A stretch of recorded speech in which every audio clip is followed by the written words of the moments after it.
After installing a modular home, there's typically floor transitions to be done at the mate wall. And this could be for a number of different floor finishes. In some cases, you're going to have sheet vinyl products on one side, you're going to have carpet on the other side of the module. And now at the mating wall, that's an easy transition. In today's world, you will typically fold over the carpet, staple it down, or do a transition strip. If there's going to be hardwood on one side and carpet on the other, again, that's a simple transition over. At the mate wall, one of the important things to remember is to create a smooth transition.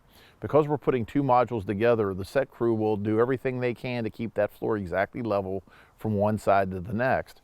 Most factories will cut a 2 to 4 inch holdback on the mate wall, so if hasn't been punched out, you need to make sure you remove it, and then you'll put in one solid strip for that transition.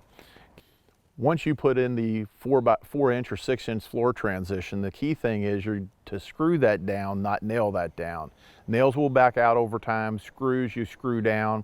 Sometimes you want to countersink those screws.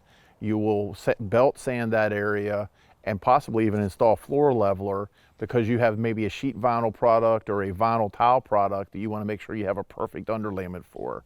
So make sure that it is important to do that correctly. Don't just put it down, nail it down and think it's going to last. Otherwise, that will be a future callback for you.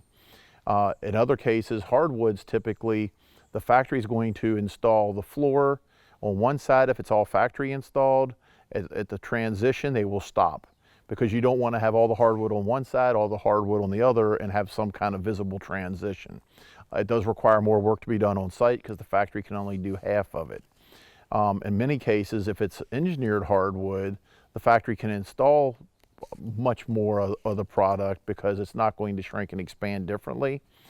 When installing hardwood in a module that's going to cross in a single module, and there's a module that's across from it extends that room, you typically don't want to install any hardwood in the module at the factory at all, because in that room it's going to have different shrinking and expansion ratios when the part of the wood was installed at the factory and it was at 80 degrees and 90% humidity, and then you get it to the site, get the air conditioning or the mechanical turned on, and it's 72 degrees at 50% humidity. That winter, when the humidity leaves the room, you're going to have different expansion and contraction joints, which isn't going to be appealing to your customer. That's going to result in a callback every time. But for most cases, as long as you cover the floor with the transition points, screw it, sand it, you will have smooth transitions and won't have issues with flooring in the future.